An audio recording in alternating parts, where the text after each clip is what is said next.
మహాలయ అమావాస్యలోపు అంటే ఈ నెల 21 అనగా సెప్టెంబర్ 21, 2025న మహాలయ అమావాస్య. అంతేకాదు ఆదివారం.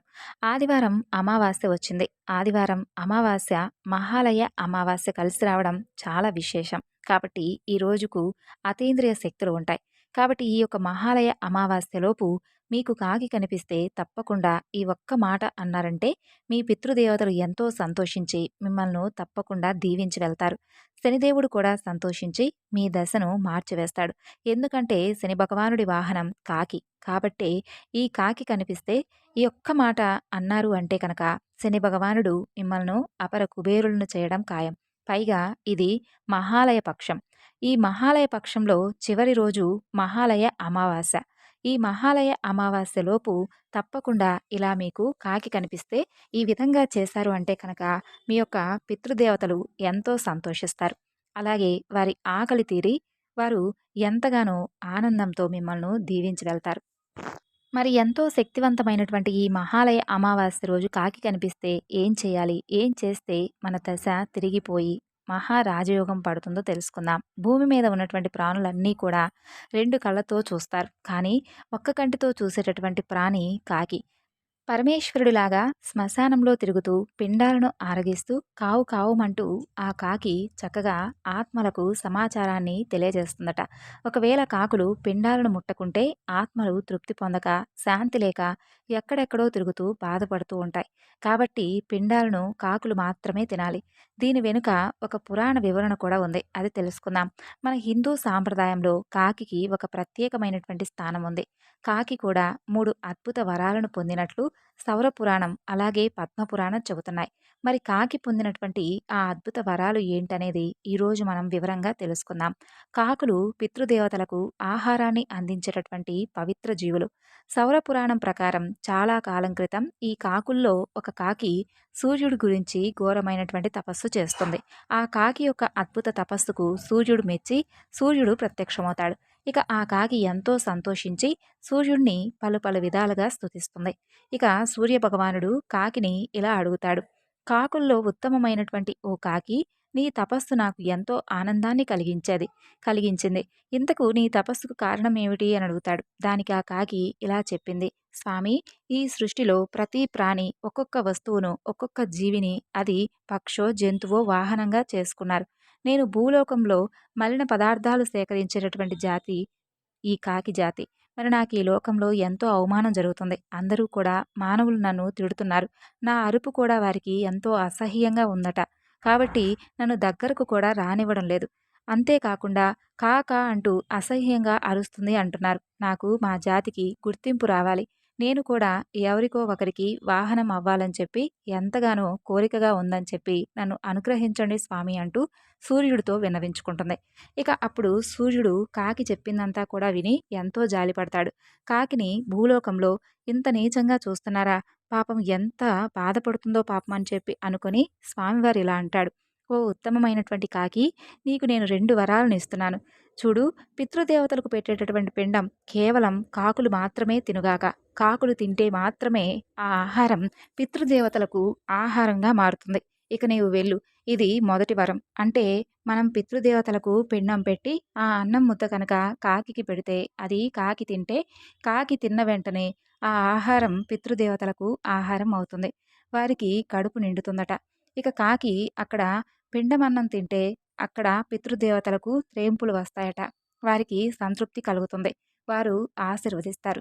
ఇది మొదటి వరం. ఇక రెండవ వరం ఏమిటంటే, నా కుమారుడైనటువంటి శని భగవానుడున్నాడు. ఆయన దగ్గరకు నేను వాహనంగా వెళ్ళడానికి జంతువులు, పక్షులు కూడా భయపడుతూ ఉన్నాయి. కాబట్టి నువ్వేం భయపడవలసినటువంటి అవసరం లేదు. ఆయన కరుణా స్వరూపుడు. నీవు ఈ రోజు నుండి ఆయనకు వాహనంగా ఉండు. కాబట్టి దాని ద్వారా నీకు భూలోకంలో ఎనలేనటువంటి గొప్ప గుర్తింపు, కీర్తి వస్తాయి. శనిదేవుడికి భూలోకంలో ఎంతో పేరుంది. ఆయన తలుచుకుంటే ఆయన వాహనమైనటువంటి నిన్ను కూడా తలుచుకుంటారు. ఆయన పూజలో భాగం నీవు కూడా అవుతావు. కాబట్టి నీకు ఆహారం పెడితే శనిదేవుడు ఎంతో ఆనందిస్తాడని చెప్పి రెండవ వరాన్ని ఇస్తాడు. దాంతో ఆ కాకి శనిదేవుడికి ఆ రోజు నుండి వాహనంగా అవుతుంది. ఈ విధంగా సూర్యుడు 2 వరాలు ఇవ్వడం వల్ల కాకికి భూలోకంలో ఎక్కువగా గుర్తింపు వస్తుంది.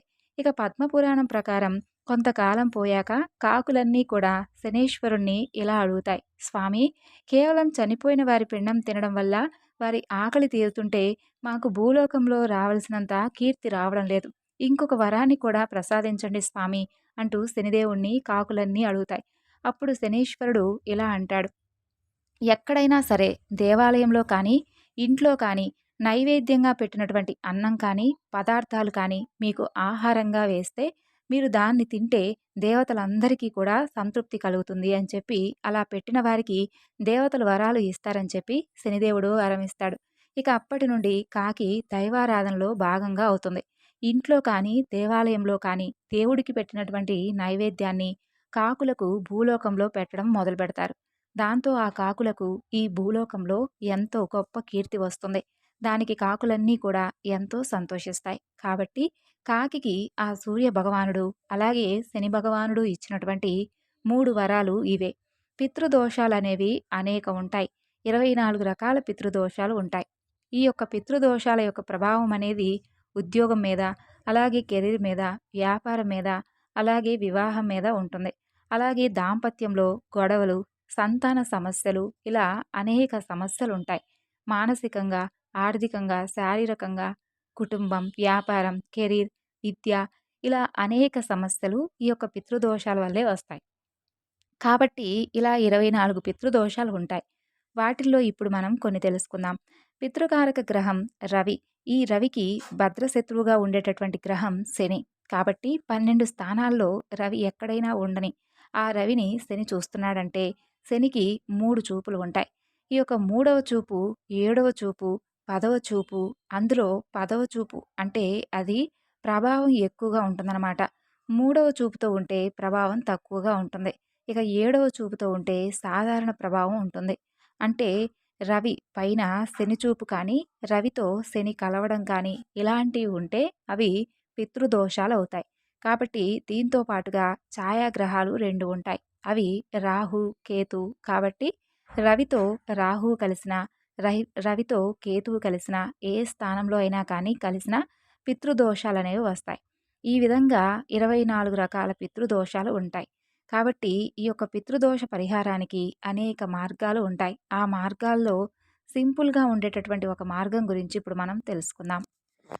శ్రాద్ధకర్మలప్పుడు పిండాన్ని కాకికి పెడతారు. మరణించిన వారు తృప్తి చెందడానికి, అంటే పితృదేవతల యొక్క తృప్తి చెందడానికి ఇలా పెడతారనమాట. అలాగే పితృదోషాలు పోవడం కోసమై కాకికి ఈ విధంగా కాకుండా వేరే విధంగా ఆహారం పెట్టాలి.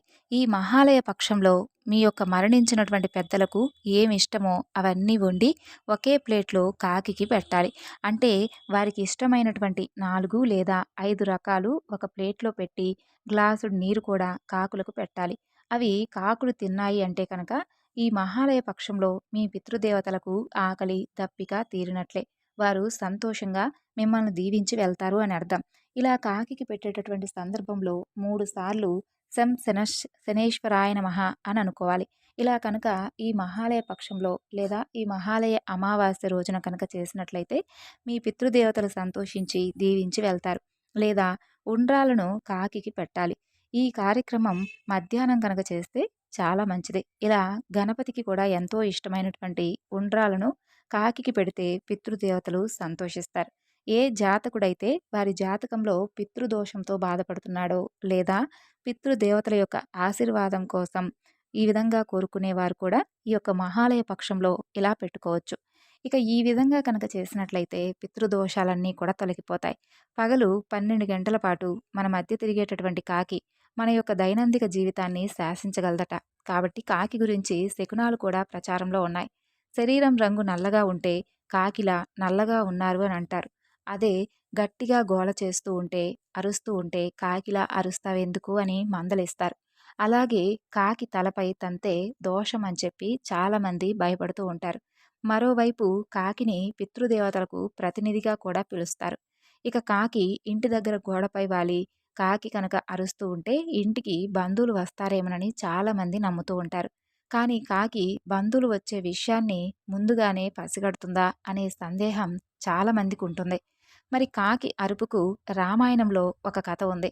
ఆంజనేయుడు సీతమ్మను వెతుక్కుంటూ లంకకు వెళ్తాడు. అతను సీతమ్మ దగ్గరకు రాగానే చెట్టుపై ఉన్నటువంటి ఒక పక్షి గట్టిగా అరుస్తుంది. అలా అది ఆంజనేయుడు వచ్చినటువంటి వార్తను సీతమ్మకు తెలియజేసిందని ఈ నమ్మకం పుట్టుకొస్తుంది. అంతేకాకుండా ఆంజనేయుడు రావడం సీతమ్మకు శుభవార్తే కాబట్టి కాకి అరిస్తే శుభవార్త వస్తుందని కూడా నమ్ముతారు. అలాగే కాకి తలపై తంతే మాత్రం భయపడిపోయేంత అపనమ్మకం అనేది ఒకటుంది. మరి కాకి శనికి వాహనం. కాబట్టి కాకి తలకు తగిలితే శనిదోషం తగులుతుందని చెప్పి యముడి రాకకు సంకేతం అని చెప్పి చాలామంది భయపడతారు. కానీ దీనికి అంతగా భయపడవలసినటువంటి అవసరం లేదని జ్యోతిష శాస్త్రం సైతం చెబుతుంది. అప్పటికి మీకు భయంగా ఉంటే చక్కగా శివాలయానికి వెళ్ళి నువ్వుల నూనెతో దీపం వెలిగించి అభిషేకం చేయించుకుంటే సరిపోతుంది. ఇక ఇలా చేసినట్లయితే ఆ కాకి తన్నినటువంటి దోషం మొత్తం కూడా పోతుంది. ఇక కాకి ఇంటి ముందు పదే పదే అరిస్తే అది దేనికి సంకేతం? జంతువులు, పక్షులు హిందూ సాంప్రదాయంలో అనేక నమ్మకాలు కలిగి ఉంటాయి. మనం ఇంటి నుండి బయటికి వెళ్ళినప్పుడు కొన్ని జంతువులు ఎదురైతే శుభం కలుగుతుందని చెప్పి, మరికొన్ని జంతువులు ఎదురైతే అశుభం కలుగుతుందని చెప్పి శకున శాస్త్రం చెబుతుంది. అలాగే కాకి గురించి కూడా చాలా విషయాలు ఉన్నాయి. మరి మన పూర్వీకులు చెప్పినటువంటి దాని ప్రకారం చూస్తే మనిషి జీవితం కాకితో ముడిపడి ఉంటుందని విశ్వసిస్తారు. అలాగే చనిపోయినటువంటి మన పూర్వీకులు కూడా కాకి రూపంలో తిరుగుతారని చెప్పి నమ్ముతూ ఉంటాం. మనం ఏదైనా కానీ పని మీద వెళ్ళేటప్పుడు కాకి వచ్చి గట్టిగా అరిస్తే మీరు చేపట్టేటటువంటి పనులు విజయవంతంగా పూర్తి చేస్తారని సంకేతం. అలాగే నీళ్లు నిండుగా ఉన్నటువంటి కుండపై కాకిని ఎవరైనా చూస్తే వారు త్వరలోనే ధనవంతులు అవుతారని చెప్పి జ్యోతిష శాస్త్రం చెబుతుంది. నోటితో దేన్నైనా కానీ పట్టుకొని కాకి మనిషిపై పడేస్తే అది అశుభానికి సంకేతం. కాకి మాంసం ముక్కను పట్టుకుని వెళుతూ కింద ఏ వ్యక్తిపై అయినా పడేస్తే ఆ వ్యక్తికి ఆపద వస్తుందనేటటువంటి ఒక నమ్మకం ఉంది. కాకి ఎగురుతూ వచ్చి తాగితే ఆ వ్యక్తి అనారోగ్యానికి గురవుతాడట. ఇక కాకులన్నీ కూడా ఒక సమూహంగా ఏర్పడి ఒక స్థలంపై కూర్చొని అరిస్తే ఆ స్థల యజమానికి లేదంటే ఆ యొక్క చుట్టుపక్కల ఉన్నటువంటి వారికి ఏదో ఒక సమస్యల్లో పడతారని చెప్పి నమ్ముతారు. అలా ఒక వ్యక్తి తల మీద కాకి వాలితే వారు సమాజంలో గౌరవాన్ని కోల్పోతారట. అలాగే మహిళ ఒళ్ళో కానీ తలపై కానీ కాకి నిలుచుంటే ఆమె భర్త సమస్యల్లో పడతాడని సంకేతం. ఇక సాయంత్రం వేళ కాకి ఆగ్నేయం వైపు నుండి చూస్తే కనుక ద్రవ్యలాభం పొందుతారని అర్థం. కాకి గట్టిగా అరుస్తూ రెక్కలతో కొట్టుకుంటూ ఉంటే దగ్గరలో ఉన్నటువంటి వ్యక్తికి ఆపద కలుగుతుందని నమ్మకం. ఇక కాకి ఇంటి పరిసర ప్రాంతాల్లోకి వచ్చినప్పుడు బియ్యం గింజలను వేస్తే దరిద్ర దేవత ఇంట్లో నుండి బయటకు వెళ్ళిపోతుందట. కాబట్టి కాకి ఇంటి దగ్గరకు వచ్చి వాలినప్పుడు కొన్ని బియ్యపు గింజలను వేసి పంపించండి. ఇలా చేసినట్లయితే దరిద్ర దేవత ఇంట్లో అస్సలు అడుగు పెట్టదట. లక్ష్మీదేవి ఇంట్లో సిరుల వర్షాన్ని కురిపిస్తుంది. ఇవి మన పూర్వీకుల నుండి వస్తున్నటువంటి నమ్మకాలు. మీకుండేటటువంటి శని దోషాలు తొలగిపోయి శనిదేవుడి అనుగ్రహం కూడా కలుగుతుంది. ఇక ఈరోజు ఎప్పుడైనా కానీ కాకి కనిపిస్తే ఏదో ఒక ఆహారాన్ని కాకికి తప్పకుండా పెట్టండి. అలా ఆహారం పెట్టిన తర్వాత కాకి ఆ ఆహారం తింటున్నటువంటి సమయంలో 3 సార్లు శనేశ్వరాయ నమః అని మనసులో అనుకోవాలి. కుదిరితే ఈరోజు నువ్వుల నూనెతో కాల్చినటువంటి చపాతీలు కాకులకు ఆహారంగా సమర్పించండి. కాకి శనిదేవుడి యొక్క వాహనం కాబట్టి కాకి సంతృప్తి పడిందంటే శనీశ్వరుడు మనల్ని తప్పక అనుగ్రహిస్తాడు. తద్వారా మనకుండేటటువంటి శని దోషాలు కూడా తొలగిపోతాయి. పితృపక్షం గురించి అలాగే మహాలయ అమావాస్యలోపు కాకి కనిపిస్తే ఏ మాట అనాలి, కాకికి ఆహారంగా ఏం పెట్టాలి అనేటటువంటి విషయాలన్నీ కూడా తెలుసుకున్నారు కదండి. మరి ఈ ఇన్ఫర్మేషన్ మీకు నచ్చితే తప్పకుండా మన ఛానల్ను సబ్స్క్రైబ్ చేసుకొని వీడియోకి లైక్ చేసి సపోర్ట్ చేయండి.